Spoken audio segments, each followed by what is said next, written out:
Ladies and gentlemen, please remain standing while the President and official party depart the platform. You will be released by sections shortly. And so now the United States has a new president, the 45th president of the United States. There he is, Donald J. Trump. He takes office after delivering a speech, Jake, speech that he could have delivered, and he often delivered throughout the 18 months of his campaign. He delivered the speech that got him elected president of the United States. It was very consistent to the Trump brand, absolutely. I have to say, I think it's fair to say this is one of the most radical inaugural speeches we've ever heard. It was purely populist. It talked about the forgotten people. It attacked Washington while standing inside the center of Washington, D.C., surrounded by Washington insiders. There was nothing really particularly conservative about this Republican president's speech. It was pure populism.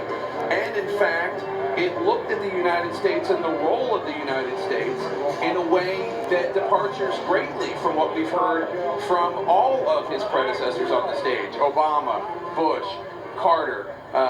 It talked about America first as his priority. It was completely consistent with his brand, I have to say. It had a nice part at the end talking about how whatever color you are, like a soldier, or black, brown, or white, we all bleed, the red-blooded patriots. But I have to say, I think it will go down in history as one of the most radical speeches ever given by a president. But very consistent, Dana, with the themes he uttered throughout that campaign. He did not forget who brought him to this dance.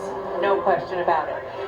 Very, very sharp, very specific about looking inward to America, a very nationalistic, populist, as you said, Jake, speech, talking about how he is going to make sure that he looks out for the people who feel left behind and focus on this country and focus on them and their needs first.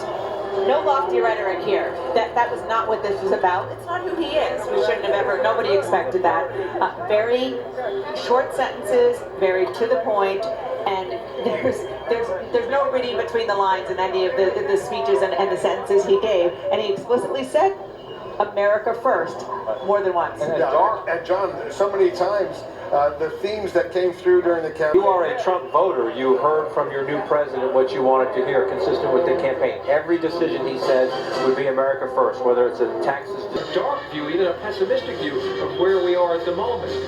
The statistics would tell you illegal border crossings are down. Didn't sound like that from the speech. The statistics would tell you we have 4.7% unemployment.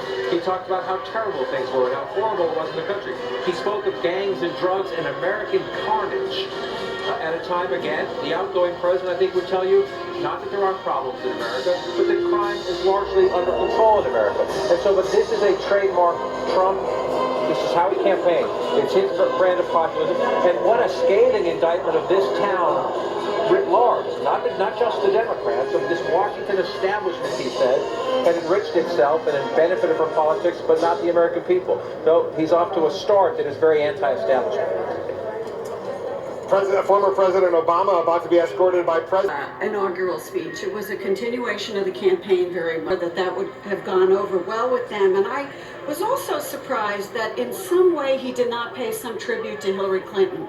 I expected, as George W. Bush did to Al Gore when they had a hard-fought fight, I thought that would have been a unifying moment for him, and he did not do it. But to me, this was Donald Trump that we saw during the campaign and saying, I didn't win, you the American public. David Axelrod, in terms of unity, he said, by loyalty to country, we will rediscover our loyalty to each other. When you open your heart to patriotism, there is no room for prejudice. Yeah, I mean, I think that there were words that were aimed at trying to unify the country, but then there were statements like, we all enjoy the same glorious freedoms and we all salute the same great American flag. Well, we all salute the same flag, but not everybody in the country feels like they have an equal share of freedom, which is a big concern of many. But look, this was a full-throated, as has been said, populist manifesto, yes. And he lit this town on fire. He made very clear that he believes it's America first. we're going to protect our borders, we're going to protect our jobs, we're going to essentially draw a line around this country. And he laid down the gauntlet, but he also said one thing that I think will be remembered by others, which is we'll no longer accept politicians who are all talk and no action, constantly complaining but never doing anything about it, and said we're going to change everything for the better.